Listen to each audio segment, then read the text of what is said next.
안녕하세요. 오늘 함께할 내용 유수에 의한 작용입니다.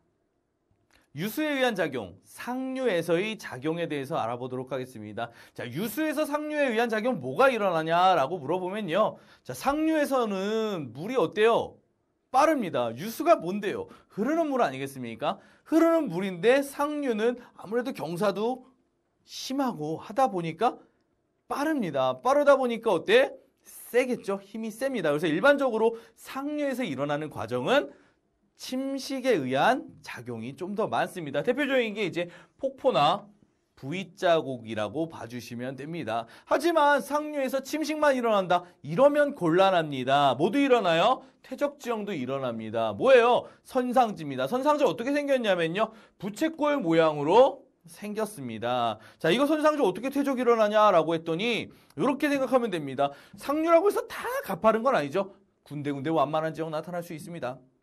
그때 어떻게 됩니까? 유속이 잠깐 느려지겠죠. 그러면 그때까지 들고 있던 커다란 그 퇴적물들, 자, 침식에 의해서 깎여나간 돌이나 이런 자갈 같은 애들 어때요? 힘이 약해지니까 내려놓습니다. 그래서 그 상류에서도 힘이 약간 약해졌을 때 무거운 알갱이들, 입자들을 내려놓으면서 그걸 부채꼴 모양으로 퇴적시키는데 그게 바로 선상지입니다. 그러다 보니까 좀 무거운 놈들 내려놓지 작은 놈들은 그냥 가져갑니다. 상류다 보니까. 즉 선상지에서 쌓이는 애들은 입자가 어떻게 했어요? 꽤 큰 편입니다. 거칠고요. 그러면서 팍 퍼져나가면서 쌓이다 보니까 부채꼴 모양으로 쌓이게 되겠죠. 이 선상지 기억을 조금 해주셔야 될 겁니다. 시험 문제 자주 나와요. V자국과 선상지. 부탁을 좀 드릴게요. 자, 유수에 의한 작용. 중류 한번 보도록 하겠습니다. 중류에서 무슨 일이 일어나나 했더니요. 공류와 우각코만 기억하시면 됩니다. 근데 재밌죠? 침식과 퇴적, 침식과 퇴적 둘 다 적혀 있습니다. 즉 침식과 퇴적이 동시에 일어나면서 만들어지는 건데요. 자, 공류 어떻습니까? 뱀처럼 꾸불꾸불꾸불 휘어져 있는 게 바로 공류죠. 자, 그림으로 좀 보시면요. 어때요? 우리 커브길에 자동차 타고 가던 거 생각하면 되는데요. 커브 쫙 틀면 우리 몸 어디로 쏠립니까? 바깥쪽으로 쏠리기 시작을 하죠. 물도 마찬가지입니다. 얘가 약간 꺾여 있는 공류를 만나면 어떻게 돼요? 물들이 바깥쪽으로 쑥쑥쑥 쏠리기 시작해요. 물이 쏠린다는 얘기는 뭐예요? 힘이 세진다는 거예요? 약해진다는 거예요? 힘이 세진다는 거죠. 그래서 바깥쪽에서 뭐가 일어나요? 침식이 일어나고요. 깎이기 시작하고요. 안쪽은 좀 약해지겠죠. 뭐가 일어납니까? 퇴적이 일어나기 시작을 합니다. 자, 그럼 어떻게 돼요? 바깥쪽에서 깎여나가고 안쪽에서 쌓여나가니까 따다다다다닥 하다가 공류가 심해지면 이게 만나게 되겠죠. 그래서 쇳불 모양으로 바깥쪽에 이런 식으로 끊겨서 호수가 만들어집니다. 그걸 우린 뭐라고 그래요? 우각코라고 합니다. 그래서 공류가 심해져서 만드는 게 누구예요? 바로 우각코가 됩니다. 자, 공류에서 침식과 퇴적이 일어나는 지역 기억을 좀 해주시고요. 그 다음에 얘를 한번 딱 잘라봅시다. 자, 우리 수영했을 때 어디서 수영하는 게 안전할까요? 안쪽에서 수영하는 게 안전합니다. 수심이 좀 얕죠. 왜? 퇴적이니까, 쌓였으니까. 바깥쪽은 어때요? 침식이죠? 수심이 깊어집니다. 그래서 그 단면, 바깥쪽, 여기 지금 A지역이 뭐예요? A지역이 안쪽이죠? 공류에서 안쪽입니다. 휘어지는 안쪽 부분, 퇴적이 일어나고요. B쪽이 어때요?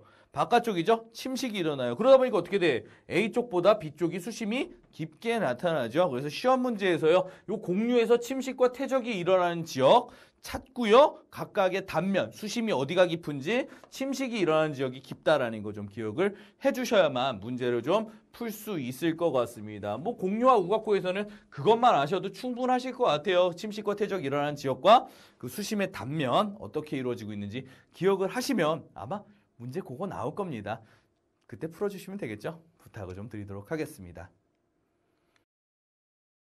유수에 의한 작용, 하류에서 일어나는 작용에 대해서 알아보도록 하겠습니다. 하류면 어떻습니까? 물이 일단 잔잔합니다. 잔잔하다는 얘기 뭐예요? 힘이 없다는 얘기예요. 그럼 얘는 누군가를 빠바바바 깎아낼 수 있는 힘이 부족합니다.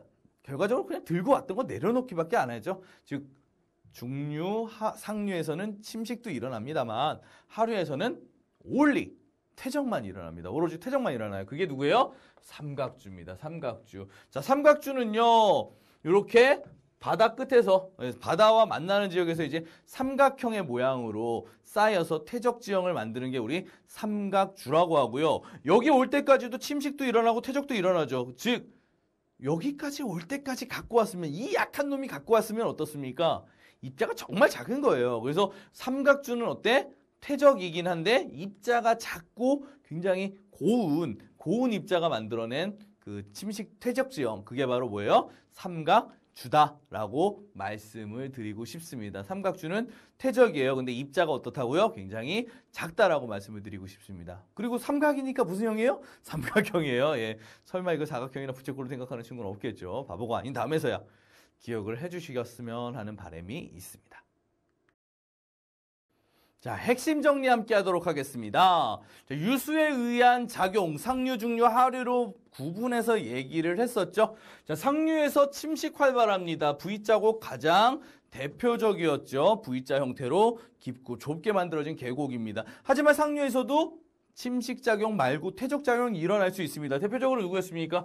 선상지였죠. 근데 선상지는요, 누구와 구분해서 알아두셔야 되냐면요, 하류에 있는 삼각주와 구분해서 알아두셔야 될 겁니다. 이 문제 둘의 차이점과 공통점 문제 굉장히 자주 나옵니다. 선상지는 어디서 일어나요? 상류에서. 삼각주는 하류에서 일어납니다. 자, 선상지는 입자가 어때요? 입자가 상당히 크고요. 삼각주는 입자가 어때요? 입자가 굉장히 작은 걸로 만들어져 있죠. 선상지는 부채 모양, 삼각주는 삼각형 모양으로 만들어졌다는 것도 기억을 하셔야 될 겁니다. 그리고 뭐예요? 둘 사이의 공통점? 퇴적이라는 거죠. 결과적으로 차이점과 공통점 여러분들 구분하셔야 문제 푸시는데 지장 없을 겁니다. 자, 그 다음 중류에서 공류와 우각호 존재합니다. 공류와 우각호 둘 다 침식과 퇴적에 의해서 만들어지죠. 그때 침식이 일어나는 지역, 퇴적이 일어나는 지역, 그리고 수심, 즉 단면도죠. 단면도까지 파악을 하셔야 여러분들 문제 푸실 수 있다라고 말씀을 드리고 싶네요. 어디 쪽이 침식이 일어나는 지역입니까? 바깥쪽으로 꺾이는 부분이 침식이 일어나는 쪽이고요. 안쪽으로 들어가는 부분이 어디예요? 퇴적이 일어나는 지역이 되죠. 그래서 침식이 일어나는 지역이 수심이 더 높고요. 퇴적이 일어나는 쪽이 수심이 얕다라는 것도 여러분들 기억을 해 주셔야만 문제 푸실 수 있다라고 볼 수 있네요. 정리 한번 다시 부탁을 드리도록 하겠습니다. 개념 확인 문제 한번 풀어보도록 하겠습니다. 자, 강이 흐르는 지역에서요, 형성된 지형의 이름과 원인이 잘못 연결된 것을 골라달라라는 겁니다. 퇴적과 침식 골라달라는 거죠. 자, 상류 폭포 침식작용 맞네요. 상류 V자국 침식작용 맞지요? 자, 하류 선상지 퇴적작용. 자, 선상지 퇴적작용 맞습니다. 하지만 하류가 아니라 상류죠. 하류에서 일어나는 퇴적작용이 뭐예요? 삼각주입니다. 자, 3번 골라주시고요. 자, 중류, 공류, 침식과 퇴적 맞고요. 중류에서 우각호, 공류의 일부가 끊어진 거다 맞게 되겠네요. 오케이? 다음 문제로 보도록 하겠습니다. 자, 다음 그림과 같이 공류의 A부터 D점에서 나타나는 특징에 대한 설명으로 옳지 않은 것은 이라고 얘기 나왔는데요. 자, A 지역 어떻습니까? 퇴적이 일어나는 지역이에요? 침식이 일어나는 지역이에요? 침식이 일어나는 지역이죠. 어디와? A와 D 지역은 침식이 일어나는 대표적인 지역이 되겠습니다. 그죠? 즉, A 지역은 수심이 있고 유속이 빠르죠? 침식이 일어나니까요. 자, B 지역은 퇴적작용이 활발하다. B와 C는 퇴적이 활발한 유속이 느리고 수심이 얕은 지역. 맞죠? 자, C 지역은 유속이 빠르고 수심이 깊다. 아니죠? C 지역은 유속이 느리고 수심이 얕습니다. 예, 3번 틀렸네요. 옳지 않아요. 자, D 지역은 침식작용 활발하다. 맞고요. 자, 배 타고 지나갈 때 B와 C 지역에 가깝게 지나가는 게 좋다. 왜? 유속이 느리니까요. 우리가 배 타고 지금 래프팅 하는 게 아니잖아요. 그죠? 우헤! 막 이렇게 탈 게 아니잖아. 그지? 잔잔하게 흘러가겠다는 거죠. 수심도 얕은 곳으로 지나가겠다라는 겁니다. 맞네요. 오케이? 몇 번입니까? 3번이 되겠습니다. 오케이? 자, 다시 한번 유수, 상중, 하로 한번 정리 한번 부탁드리도록 하겠습니다. 자, 다음 시간에 좀 더 밝은 모습, 힘찬 모습으로 여러분과 함께 하도록 하겠습니다. 수고 많으셨습니다.